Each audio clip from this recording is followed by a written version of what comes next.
In this series, we're going through the famous EVE Online activities and careers chart, item by item, line by line, so you can really understand what each activity entails. I'm a big fan of this chart, which you can find linked in the description below, but by nature of its broad coverage of pretty much every possible thing you can do in EVE Online, it can only go so deep on each topic. I'm going to take each of these and go into much more detail so that you can decide what you want to try. If you're brand new to the game, welcome. This video should be approachable and understandable for a new player. If you're more experienced with EVE, then you'll already know that no matter how many years you play this game, there's always more to learn. Today I'm looking through the exploration section of the chart, which is broken down into two main categories: scanning and hacking. I somehow managed to shoehorn this comment into almost every video I put out on this channel, but exploration is a very misleadingly named activity, but everyone calls it that, so that's what we're stuck with. If you actually want to know more about true exploring and mapping the unknown, then my wormhole video is probably much more suited to you. In truth, exploration in EVE is just another type of PvE content. Let's start off with the scanning side of things. Scanning is one of the best skills you can learn in EVE, and I don't mean in-game skills, I mean your real-life ability to do this task. A huge amount of EVE Online's content is locked behind understanding your probe scanner window and knowing how to probe scan. So if you've been putting that off, now's my plea for you to give it a try. I'm going to super briefly show you how to scan, just in case you don't know. Your probe scanner window is a UI element that you can find whenever you're in space in EVE Online, regardless of the ship type or how it's fit. The contents of that window will be green cosmic anomalies and red cosmic signatures. Green cosmic anomalies you can just warp to. Again, doesn't matter what ship, there are no extra steps, you can just warp to them. What's there when you land from warp completely depends. There are so many different anomalies that I'm not going to go into each of them. But if you look up the exact name of the anomaly on the EVE University wiki, then you'll get a better idea about what you're warping to. Cosmic signatures, on the other hand, need to be scanned. Once scanned, they too will become green and you'll be able to warp to them. They will remain green until the site disappears for whatever reason, this again depends on the site, or until you log off or get disconnected. Then you'll need to scan them again. All of these sites in the probe scanner are shared with everyone else in the system, so if you can see it, they can see it. But of course, if you scan down a cosmic signature, then normally only other people who have scanned it down will be able to warp to it. However, you can share the location of cosmic signatures with people who haven't scanned it down by bookmarking it and sharing the bookmark. If you're in an alliance with a public bookmark folder, you've probably noticed there are constantly bookmarks all around your space with codes consisting of 3 letters and 3 numbers. These are the unique identifiers that anomalies and signatures both have that definitely never ever result in unusual randomly generated combinations. To scan down these cosmic signatures and turn them from red to green, you need to use a probe launcher and probes. Traditionally, you would do this in a scanning ship and use core probes. Combat probes are capable of scanning these, but are much worse at it, and are instead specialized on scanning down enemy ships, a whole other thing that we won't be covering here.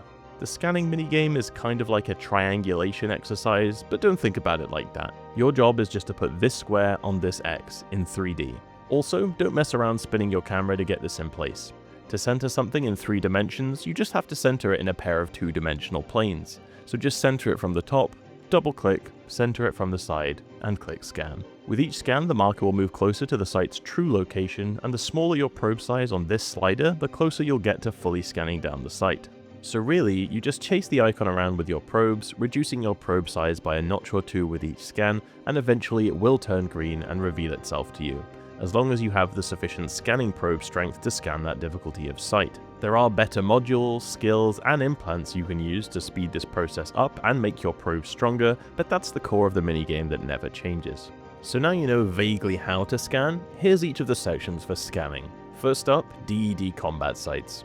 If you're someone who enjoys ratting, especially the escalations that you get from running regular anomalies here and there, then this one's for you. These sites are gated ratting sites with ship class size limitations ranging from frigate for 1 out of 10 DEDs up to battleships for 5 out of 10 DEDs and above. These can be found in high-sec, low-sec, and null-sec, but null-sec's DEDs are of considerably higher difficulty. Just like other ratting sites, they will be associated with the local pirate faction and their damage type, so make sure you're aware what damage type each faction deals and have tanked appropriately. These DED sites usually have multiple rooms with varying mechanics by site, so it's definitely advised to read up on each specific site before you try and run it. Missing from this section of the chart are some very similar sites you can scan down, but they're not DED sites. unrated complexes and chemical labs. Unrated complexes are very similar to DED sites, but the lack of that formal rating system means there's no consistent ship limitations or difficulty. It's even more important that you look up these sites before throwing anything expensive in there. Both unrated complexes and DED combat sites are not primarily incentivized through the bounty payout system like anomalies, where you are usually there to earn money from the destruction of each rat. Instead, you're there to loot rare drops from Overseer spawns, including Dead Space modules, faction modules, and Overseer personal effects. Remember, since you had to scan down the site to get in,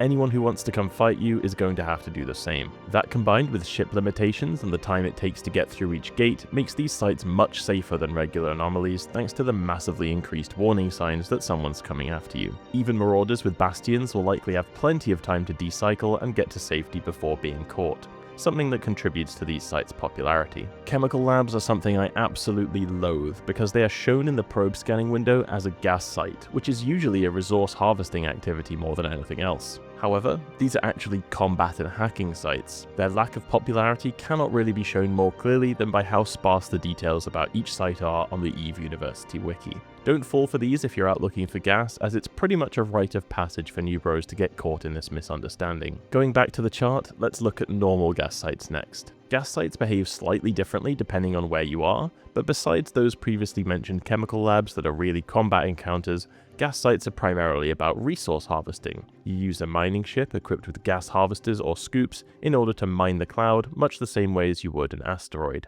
This gas is then used in industry to make higher tier ships and combat boosters. The gas available differs greatly, not just by security band, but by region, or even specific constellation. Definitely another situation where you'll get familiar with your local availability, or at least keep the wiki within reach while you're looking for sites. The three types of gas you can find are mycocerocin, cytocerocin, and fullerenes. Mycocerocin is used for making the synth variation of combat boosters and in capital ship manufacturing via Neuralink enhancers. This is probably the lowest effort gas to acquire, as it's available in high, low, and nullsec, although at least in my experience, lowsec is where it's most available by far. It has no NPCs guarding it, and is relatively plentiful if you can get into the rhythm of scanning around for it. Cytocerocin makes the stronger varieties of combat boosters and is also involved in the production of Neuralink enhancers.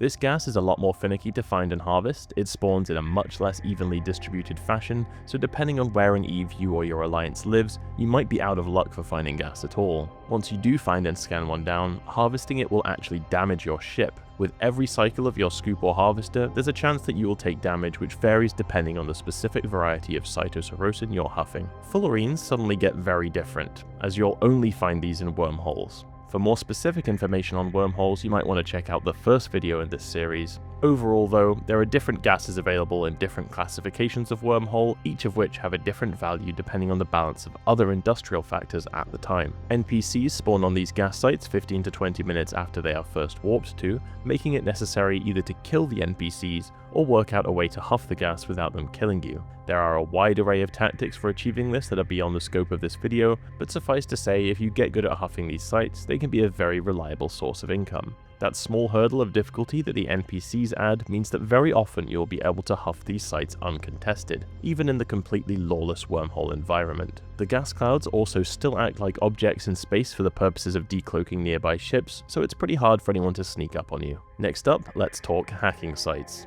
I did these in a weird order because, as you can see, hacking has its own section, and it's a very varied activity in terms of the sites available. Much like we did for scanning, let's have a brief look at what the hacking minigame actually entails. Basically, it's a bit like Minesweeper. You load into a randomly generated array of nodes. Each node you click on either reveals a number which represents the distance to its next closest node, or the system core, which is your goal, or a few different obstacles and rewards designed to spice up the minigame. It could be one of 4 possible defensive subsystems: the firewall, antivirus, restoration node, and suppressor. Or it could be one of 4 possible utility subsystems: self-repair, kernel rots, polymorphic shields, and secondary vectors. Or it could be a data cache, which is basically just a spot with a 50-50 chance of being either a defensive or utility subsystem. The goal is, as mentioned, to find the power core, which has a high coherence and low strength, or health and attack you can think of it as. Anytime you click on a defensive subsystem or the power core, you take damage from their strength score, the bottom number, and deal damage to their coherence, the top number. You too have your own coherence and strength in the bottom left-hand corner of the screen that represents your own health and attack, which can be adjusted by skills, different modules, and implants. Trust me, this sounds a lot more complicated than it actually is. Watch one of the many videos of someone doing it, or do it yourself, and you'll pick it up a lot faster than you think. I'm at the stage now where I could genuinely do this minigame in my sleep. You have to perform this minigame on a can, which is just some in-space storage, using a data analyzer or relic analyzer depending on whether it's a data site or relic site. They're very similar looking modules, and most non-specialized exploration fits either run both of them, or one of the considerably more expensive storyline modules that combine them into one for the sake of saving a slot. Ghost sites are the lesser, standard, improved, and superior covert research facility signatures that you can scan down in every area of space except for Pochven. These essentially work as a difficulty scale, with lesser sites being the easiest and superior sites being the hardest, but more rewarding. The rats and explosive damage present at these sites make them especially challenging, and many different approaches have been designed for running the site, including tanking the damage while hacking at your own pace, speed hacking to try and get the loot before the rats can even hurt you, throwing a cheap ship into it as a low-risk, high-reward play, and hacking the site as a group so that you can simultaneously acquire all the loot at a relatively leisurely pace long before the rats have a chance to catch you. Take a look at the EVE University wiki for more on handling each of those strategies. Sleeper caches are somewhat similar in their naming structure, with the limited sleeper cache, standard sleeper cache, and superior sleeper cache. These sites are incredibly complicated even by EVE standards, with a detailed walkthrough needing to be followed for each different site. The sites include multiple pockets, hacking of both data and relic cans, the difference between which we'll be discussing shortly. There are lots of uniquely designed mechanics in each of these sites that you will almost certainly not find intuitive, so be ready to lose a lot of ships practicing these sites. The rewards are notoriously good though, and most of the value is in the form of blue loot,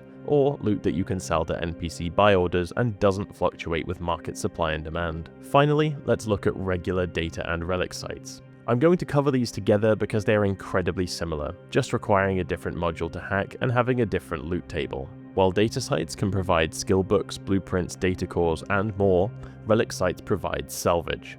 Both sites in that way contribute to industry and rely on market forces, but they are also fairly similarly distributed through space and have at least comparative value.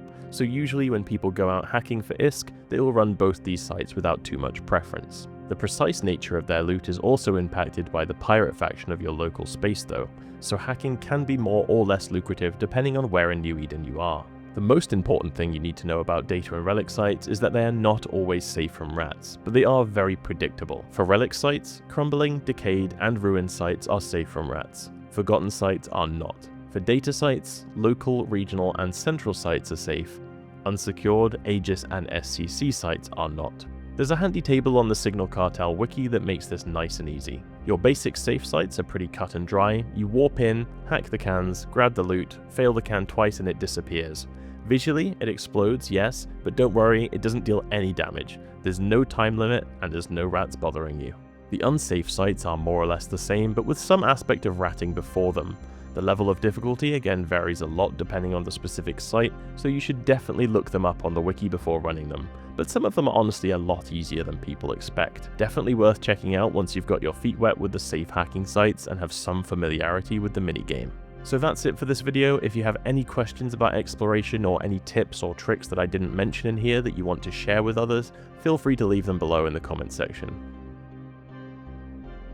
If you want to help support the channel, consider buying your next EVE Online pack, subscription, or Plex from marqueedragon.com using the link in the video description. Use coupon code BILL at checkout for 3% off your order. I've also got YouTube membership enabled now. It's 99 cents, and for that you'll get access to my monthly video where I go through some of the interesting comments for each month, more of an unscripted rant if I'm honest, and I'm sure I'll have more casual unscripted content available for members too, as and when the mood arises. I really appreciate everyone that already signed up, as it's all helped me invest in the software and hardware I need to keep making better videos.